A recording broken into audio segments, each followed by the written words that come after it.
Yeah, so let's get started. What is IoT? And let's think about kind of some of the IoT devices around us, and then we'll get everything set up and talk about applications of IoT. So what is IoT? So the term IoT, Internet of Things, was coined by Kevin Ashton in 1999. So we're going back 23 years here. Excuse me.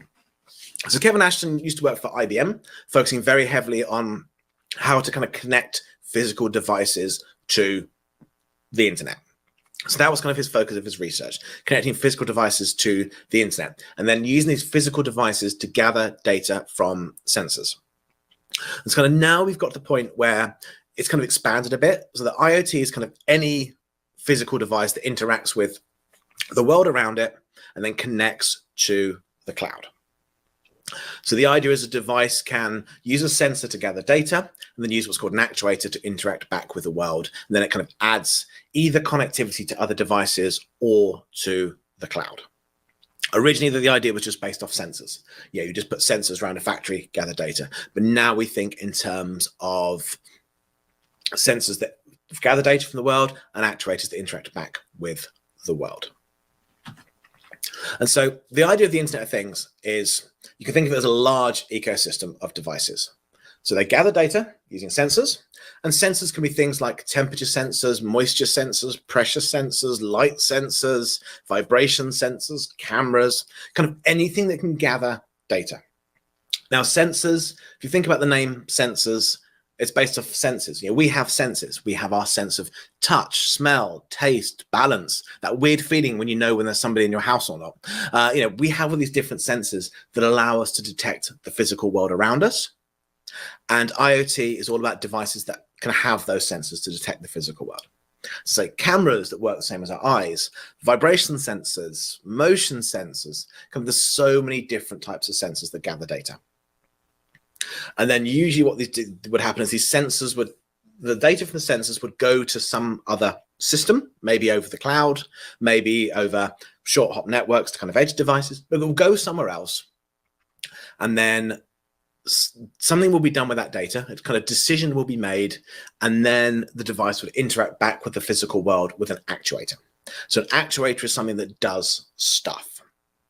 So you can think of like a nightlight, for example, a classic nightlight. I've got a 9-year-old, she has a nightlight. When it gets dark, the light sensor detects the low level of light, and so it makes a decision to turn on an actuator, which is a light. It gets dark, light comes on. Yeah, soil moisture sensor, whether using it in a pot plant or in a farm. Soil moisture sensor measures the level of water. If the soil is not moist enough, an actuator turns on a switch, which powers a pump to put more water out there. So normally you don't just have one device. It's not normally a single sensor or a single device. You'd normally roll this out in kind of a large ecosystem. A factory may have millions of IoT devices. So kind of a whole of these devices all around doing things. And it's not just these devices, though. It's not just the sensors and the actuators. It's usually cloud services or edge processing. So the idea is you gather data, you'd send it over the internet to the cloud, and in the cloud you would have something that processes that data. From a simple if statement, if light is too low, turn on light, or up to kind of advanced, complicated machine learning models that can kind of analyze this data and make decisions on the fly. Now, you don't have to use the cloud. You don't always have to send data to the cloud. Sometimes you might want to process data closer to that data. And that's where edge processing comes in. And the idea of edge processing is you'd maybe train an AI model in the cloud and then deploy that to a device that you run locally on your local network. The reason you might do that is because it's faster. You don't have that speed of light time where you're making a call over the internet, or it's also more secure, and it keeps your data more private. If you're doing like medical imaging data, you might want to analyze this on your own network, not in the cloud. But this is kind of part of the I side of IoT. It's these devices kind of interact with other things.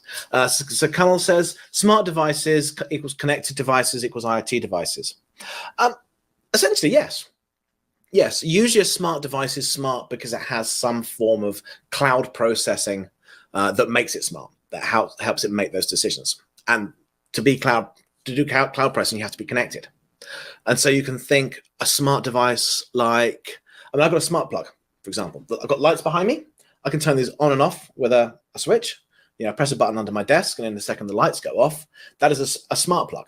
That is a smart, see, lights go off. Press it again, lights go on. That is a smart device. And this is a plug connected to the cloud. It is an IoT device. It's connected device. It's an IoT device. So yes, you can kind of use those terms interchangeably. In fact, the term IoT is slowly going out of fashion. Just think about the kind of edge devices kind of naming. A lot of people are now thinking of just calling IoT devices edge devices. The idea of the edge is you have kind of the cloud, which is in a data center somewhere, and then you have things on the edge of the cloud, kind of the things that the cloud connects to, these that are managed by the cloud. And so an IoT device essentially is an edge device. So you might start seeing IoT devices being referred to as edge devices or constrained edge if it's a low power device. So yeah, naming is hard. There's a lot of different names that can be applied to this.